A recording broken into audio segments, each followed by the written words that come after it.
Ampetsikina sy ankafaliana no iarabana anao tompoko lahy sy tompoko vavy itsitiana ny tokantrano ihany koa amin'izao takariva izao.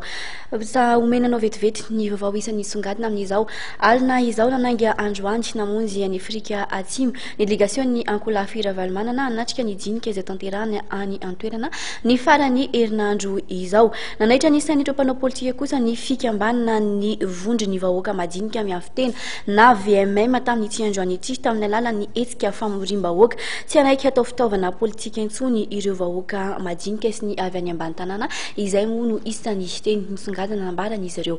Manasanao tompoko lahy sy tompoko vavy anaraka ny vaovao hatramin'ny farany ary ny lafiny ara-politika indrindra raha no hoesitsika isantarana ny fampahalalam-baovao amin'izao farany herinandro izao no anaovana ny dinika eo amin'ny delegation'ny Ankolafy Ravalomanana avy aty Madagasikara sy ny filoha teo aloha marika Ravalomanana izay atao any Afrika Atsimo. Ny delegation avy aty Madagasikara moa dia nanainga tamin'ity androany ity. Androany no nanaingy ny azo any Afrika Atsimo ny delegacionna mafonja ny Ankolafy Ravalomanana izay notarian'ny filohan'ny kongresy Teteza Mitama Rakotoarvelo.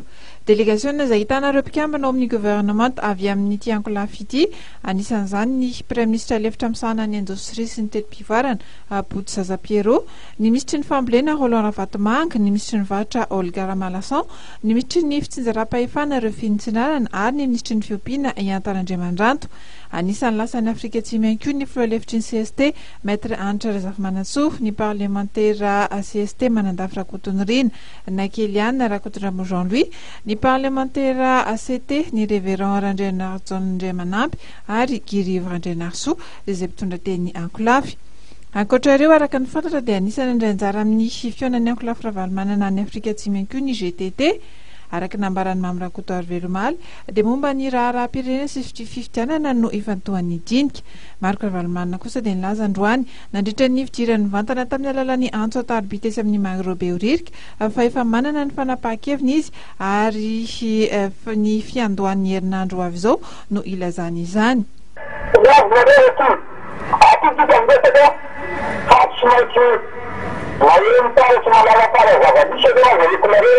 Saya bukan salah satu. Macam ada yang jaga antik jaga bersama dia pemerintah. Ada hal sesuatu lagi. Jadi, ini pasal. Pasal itu rasu mana jaga kita. Bila saya sendiri, apa yang aku sebenarnya rasu. Dia macam saja, mata dari family ada di mana? Mata dari khususnya. Ini kecil, family, ini tahu, orang macam siapa ya? Ayo, rakyat yang nggak tahu cara pakai. Mata dari. Marika Ravalomanana ihany koa raha nitsiritsofina dia efa nilaza tamin'ny fampiresahana tamin'ny Pombazo Omaly nandritra ny fivoriana tetsy Ampandrina fa tsy hanolotra olona amin'ny fifidianana filoham-pireneny. Ary hitaorina ny dian'ny delegation'ny Ankolafy any Afrika Atsimo na tena tsy hanohana olona tokoa amin'izay fifidianana